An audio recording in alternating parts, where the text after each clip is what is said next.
Et toi, Doc, tu crois que tu serais capable de me faire retrouver ma taille normale? Ah bah non, il faut beaucoup trop d'énergie pour ça. Eh mais au fait, c'est quoi l'énergie? J'en sais rien moi, je suis pas prof. Ah ouais d'accord, j'ai compris. Bref, ça, c'est un élève. Il est en cours, il dort. Pourtant, il a dormi, il a mangé, il devrait être plein d'énergie. D'ailleurs, c'est quoi l'énergie? L'énergie, c'est une valeur associée à un objet nous renseignant sur sa capacité à modifier son environnement ou ses caractéristiques. Un objet qui a de l'énergie peut bouger, chauffer, accélérer, refroidir, ralentir, nous hypnotiser, émettre des sons, calculer, se déformer. La liste est trop longue, j'arrête. En fait, l'énergie, c'est l'unité de mesure du changement. Sans énergie, pas de changement. Sans changement, pas de vie. Sans vie, pas de vie. Au 19e siècle, les scientifiques ont essayé de mettre en équation l'énergie. Ils ont réussi. L'énergie se mesure en joules, le scientifique, pas le rappeur. Plus la valeur de ce nombre est grande, plus l'objet étudié est capable de faire quelque chose. S'il a envie. Ou s'il est allumé. L'ado, là, même s'il ne fait rien, il a plein d'énergie. Il manque donc une autre grandeur pour parler correctement d'énergie. Cette autre grandeur, c'est la puissance.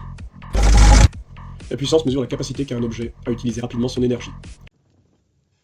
Ouais, c'est pas faux. La puissance se mesure en watts, le scientifique, pas la question. La puissance se calcule un peu de la même manière que la vitesse. C'est normal, il y a rapidement dans la définition. Plus un objet est puissant, plus il peut utiliser rapidement son énergie. C'est bien, mais c'est pas bien. C'est bien de transformer rapidement l'énergie en effort. Mais ça veut surtout dire qu'on en dépense beaucoup.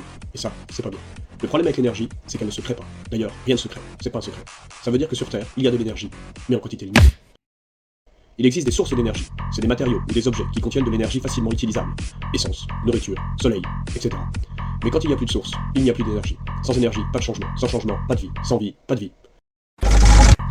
L'ado, là, pour dormir en cours, il s'est déplacé. Il a donc utilisé de l'énergie de déplacement. L'énergie mécanique. Il est venu en bus. Le bus a transformé de l'énergie chimique, contenue dans l'essence, en énergie mécanique, grâce à son moteur. L'énergie chimique est contenue dans les liaisons que font les atomes lorsqu'elles forment des molécules. Ce qui est le cas dans le pétrole. Ces liaisons se sont formées au cours des millénaires qui séparent la mort de végétaux de la pompe à essence du chauffeur qui a fait le plein ce matin. Ces végétaux n'ont pu se former que grâce à l'action combinée des nutriments apportés à la plante et du soleil. Bref, si l'ado dort aujourd'hui, c'est parce qu'il y a plusieurs millions d'années, il a fait beau. Les végétaux ont poussé, ils sont morts. Les molécules se sont assemblées ensuite par un processus de décomposition, qu'on pourrait appeler recomposition. On a extrait le pétrole, on l'a raffiné, le chauffeur l'a mis dans le bus. Tout ça pour dire qu'on ne crée pas de l'énergie, on la transforme. L'ado a lui aussi utilisé de l'énergie chimique pour se déplacer de son lit jusqu'à son lit. Il a mangé.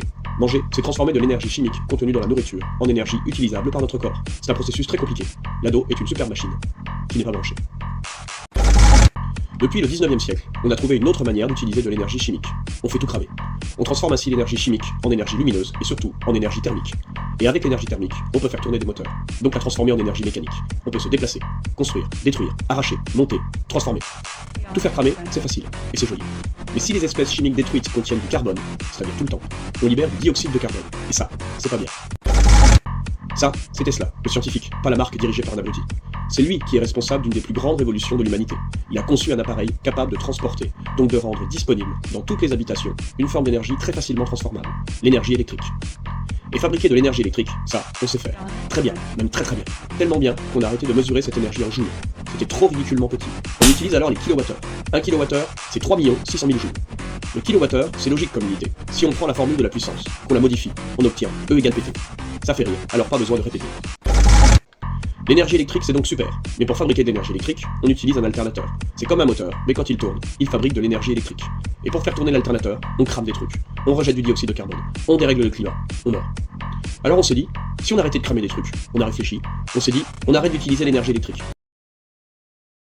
Ça a l'air trop dur. On s'est dit, on trouve une autre manière de produire de l'électricité sans cramer des trucs. On a dit panneaux solaires, on a dit centrale nucléaire, il a dit on s'en fout. Alors on sait pas trop. L'énergie solaire, c'est bien. Le soleil, il brille gratuitement. On transforme l'énergie lumineuse en énergie électrique. L'énergie solaire, c'est pas bien. Les panneaux solaires coûtent cher, ils prennent de la place. Et s'il pleut, ça marche pas. L'énergie éolienne, c'est pareil. Pas de vent, pas d'énergie, pas d'énergie, pas de changement. Pas de changement, pas de vie. Pas de vie, pas de vie. L'énergie nucléaire, c'est bien. Les noyaux des atomes sont bourrés d'énergie. On les casse, on a de l'énergie. L'énergie nucléaire, c'est pas bien. Les noyaux des atomes sont bourrés d'énergie. On les casse, on meurt. Bref, ça c'est nos cours sur l'énergie.